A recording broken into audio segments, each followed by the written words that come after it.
Hi, welcome to StarDrop's video update. This is May 29, 2022, and we're going to be giving you a brief update for the next couple of weeks. And we're going to start right in with the new moon in Gemini at 9 degrees. This new moon is going to be bright and fun, and it's all intellectual. It all has to do with thinking properly, logistics, facts, writing, communication, and making decisions. The first part of this new moon is going to be very, very strong in a sextile to the Mars and the Jupiter in Aries. That will also kick in this Saturday, Sunday, Monday on May 29, May 30, right around in there. There is a sextile between this new moon and the Mars and the Jupiter, which creates this wonderful collaboration with other people. It might be get-togethers, friendships, meetings, partnering, collaboration with important projects in mind, but it's all based on intellect and what you know, what you're learning more of, what you want to get out of your system, get out on the table, and make discussions and decisions with other people. Because this new moon is in a sextile to the Mars and the Jupiter. A sextile means talking and sharing, partnering and collaborating. It's friendly, it's happy, and you can get a lot done with the help of other people or you showing up and helping others. There's this friendly connection that's going on. So it's excellent for relationships, excellent for getting together and putting your heads together and problem solving.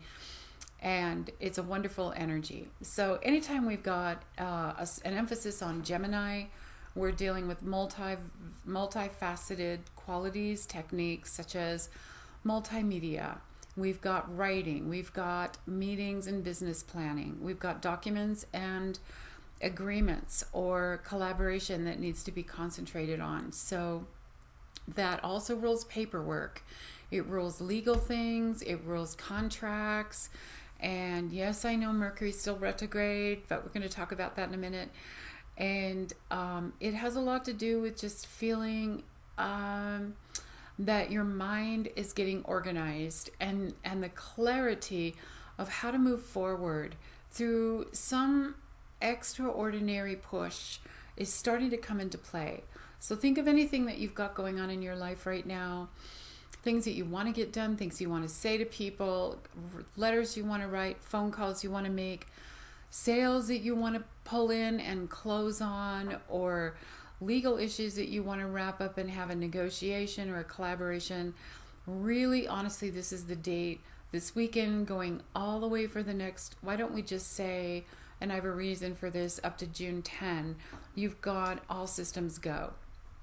People are smart, they're intelligent, they're making critical decisions with the logical part of their brain, and you can depend on this. So in general, I'm just saying that worldly, globally, this is a positive intellectual mind, higher mind, common sense sort of an energy and it's very quick, it's very versatile.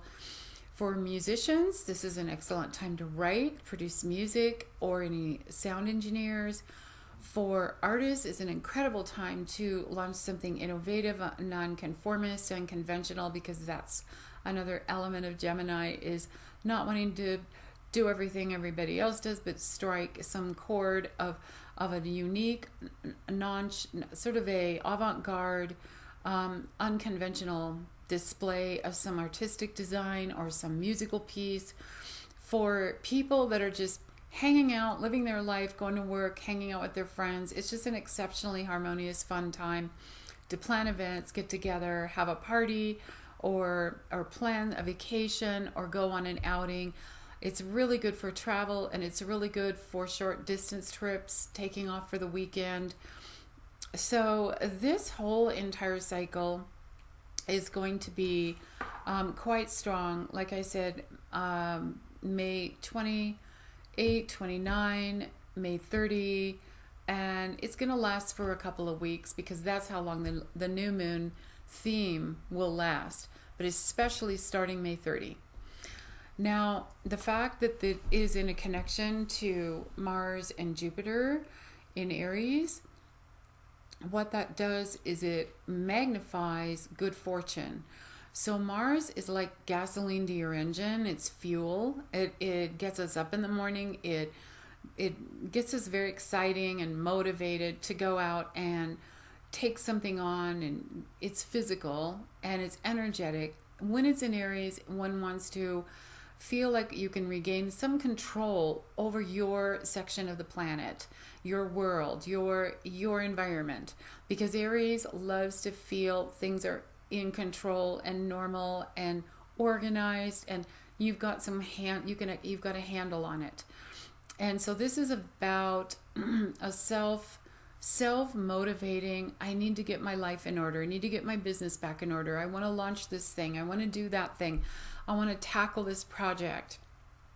I want to go start this new course, or go make this phone call and meet this new person. It's a very high energy, beautiful energy of Mars in Aries. And it is definitely a little bit warrior-like, a little bit assertive.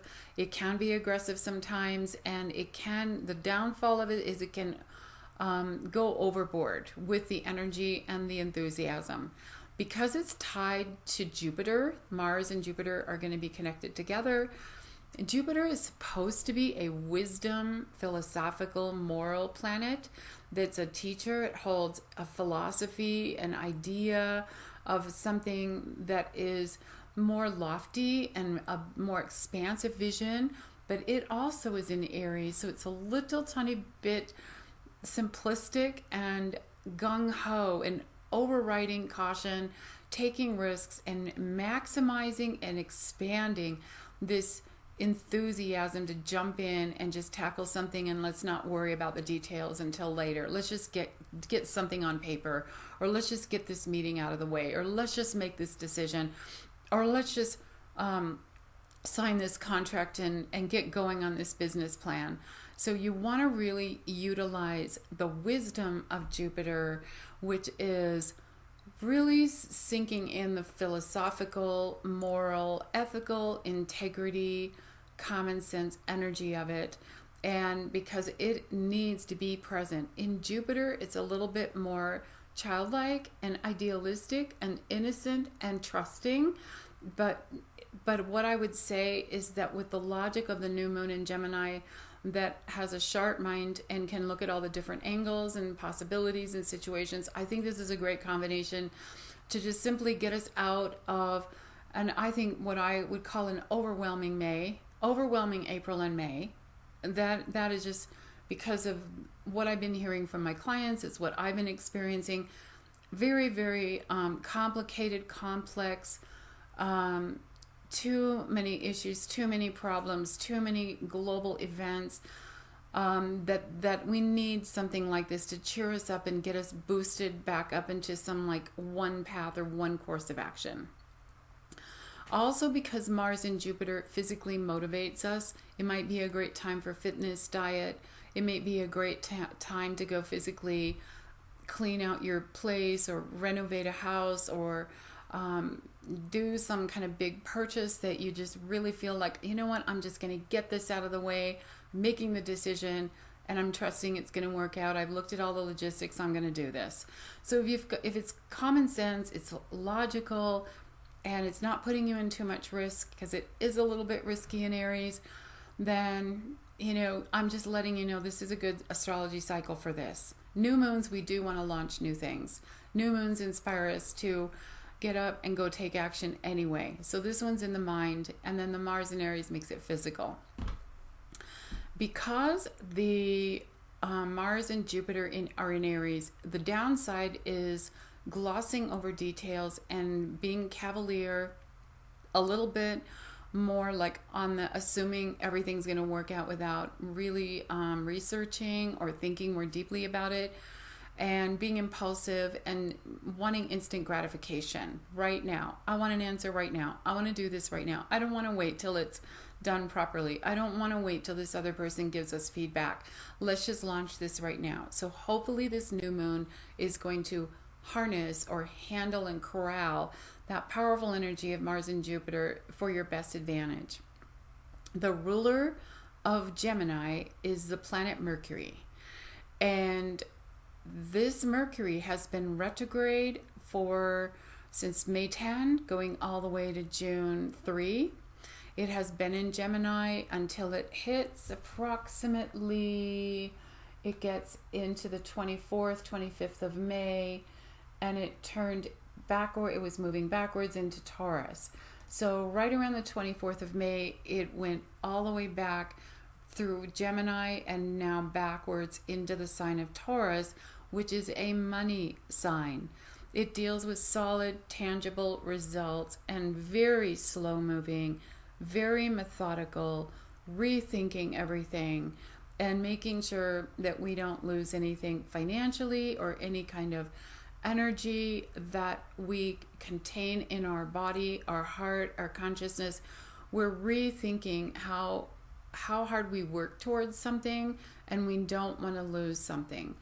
And I have a reason for saying that, because this is not a time to completely go full board on that Mars-Jupiter enthusiasm this next couple weeks, because the Mercury in Taurus is saying something has been built over a long period of time. Just keep protecting that and preserving that, and own it, that you did this, you created this. This is your worth, your legacy, your value.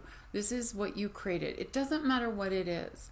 It's yours. Your light went into this. So we want to become more conscientious starting May 24 to June 10 with this Mercury going stationary, coming out of retrograde on June 3, still in Taurus, and trine Pluto in Capricorn. So that whole cycle between the May 24 going up to June 10, this beautiful trine is happening, which is like whatever it is that you're wanting to do next on your list that matters to your heart. This Pluto trine Mercury can really bring great results with that project, or with that with the launching of that, or that attempt to bring this into fruition. So it's a very positive, successful thing. Sometimes with Pluto, it's a big project, and we have to take it in chunks and step by step. It can be overwhelming, but I would say that this is quite a positive energy that we're in right now. Because you want to really protect and preserve what you've put your energy into, and the process that you have been moving forward, because you've been making such good strides. You've come a long way, and I don't care if it's like 2 weeks, 2 years, I don't care. This is a cycle right now where you're reflecting on what you've gone through and what you've accomplished in spite of the world, in spite of what's been going on. Personal, global, doesn't matter. We want to make sure that by the time we get to the full moon that's going to be in Sagittarius on June 16, that's going to square Neptune, we don't throw it all away, or we don't get discouraged, or we don't lose our steam and lose our conviction and our decision and focus. We also want to be careful that this Neptune T-square to the full moon, the sun in Gemini, the moon in Sag on June 16, doesn't also create this energy or this atmosphere of letting things go, letting things slip through our fingers, or being sloppy or cavalier, or just kind of spacing out and disconnecting and being overwhelmed again and moody and just saying, oh, who cares? I'm just tired of this. You know, it's too hard. So you just want to be on the caution side of the June, let's just say June 11 to June 16 date, because it could feel very peculiar and very ephemeral in a way, like you can't put your finger on something that's just weird and strange, something doesn't feel quite right, and get you derailed. So that's pretty much it for what I got to say between now and June 15, and everybody's as far as I know, that I'm talking to, honestly, you guys are doing amazing. This has not been an easy 2 years, and this May has been strangely complex and overwhelming with news, information, events that just keep coming at us from here and there and left and right. And the things on our plate that we really want to accomplish, it's hard when you've got the whole momentum of the consciousness of the planet nervous and anxious and unsettled. You have to battle against that force field or that consciousness and really pull in and get solid. And that's the reason I believe Mercury has moved backwards into Taurus, is to really reclaim that solid core power inside again and get regrouped, get clear, make it simple, the plan, and move forward from that point forward. And let's just have a great 2 weeks. Okay, thank you so much. And oh, if you have not subscribed to the Star Drops newsletter, there's a link below, and I'd love you to subscribe to the Astro Goddess videos. Talk to you later.